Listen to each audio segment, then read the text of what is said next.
I must admit, I've always been a bit of a snob about bikes. I've always gone for the less common models, and the orphans which never gained popularity. Harleys and Goldwings? I've always thought of them as too ordinary, too common. The Ford F-150s and Chevy Suburbans of the motorcycle world. How wrong can a guy be?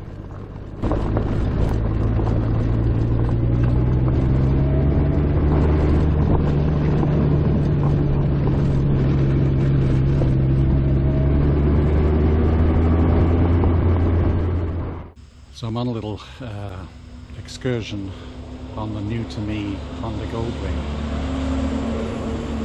Just seeing how it works out. So far I'm liking it a lot. I traded the Cavalcade with Norm because the starter had stopped charging, or at least I think it's the starter. He was looking for a project and he just happened to have this Goldwing.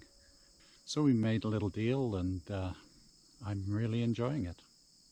This is a 1992 Honda GL1500 Aspencade, Canadian edition.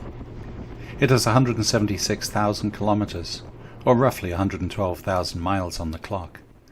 And it's obviously been well looked after, as it runs like new and still looks pretty good, despite the inevitable minor dings it's endured over the last 32 years. Old man's bike? Well, if you think a motorcycle must have razor-sharp handling, eye-warping acceleration, and be able to instantly launch into wheelies and stoppies, then this certainly isn't the bike for you. If you're doing those things on the road, I'd argue that no bike should be for you. This bike is for serious miles. The six-cylinder engine spins up quickly, and despite the bike's weight can easily hit license-endangering speeds in a few seconds, but is so smooth that its rate of acceleration is deceptive. And so's the handling. Yes, at low speed you do have to be conscious of its 800+ pound weight, but once moving it feels light and agile. Don't laugh until you tried one. These bikes really can handle. You may have noticed that I'm doing a little gravel road riding. I was putting the Goldwing through its paces on part of the new Timber Trail loop in eastern Ontario. Apart from a couple of whoopsies and some loose sand, the bike did just fine. Stable, predictable, easy to control. It's not an ADV bike, of course, but these are just gravel back roads, for which more specialized equipment isn't really necessary.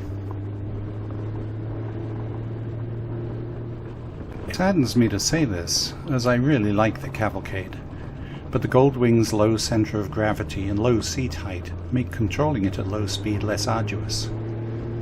I do miss the sound and feel of the Cade's V4 engine though. It always felt unstressed. Strangely, I find the Goldwing's engine feels busy.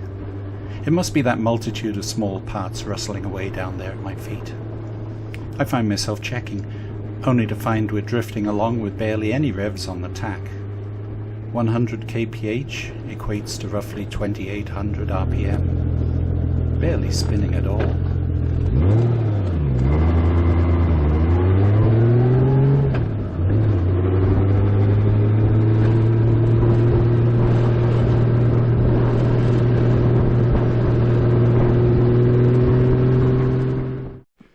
Well, this is fun so far. The little bit of sand on the Hastings Road almost caught me out a couple of times, but other than that, it's been just fine.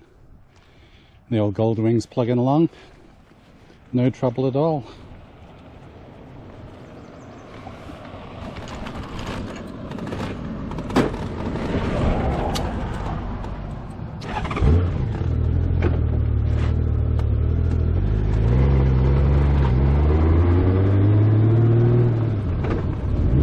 Not a bad gravel road bike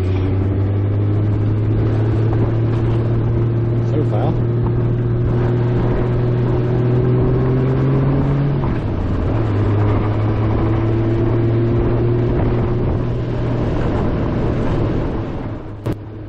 The absurd thing is that at the moment you can pick up these massive, capable beasts for next to nothing.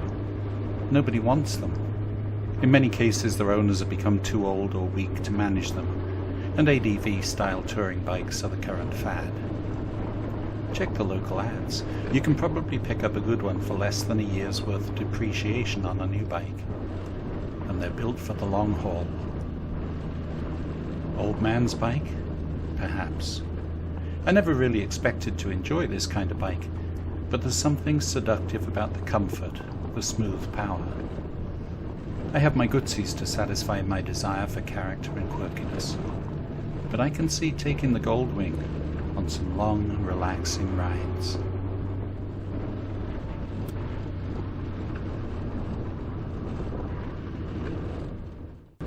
Here's my usual plug for my books.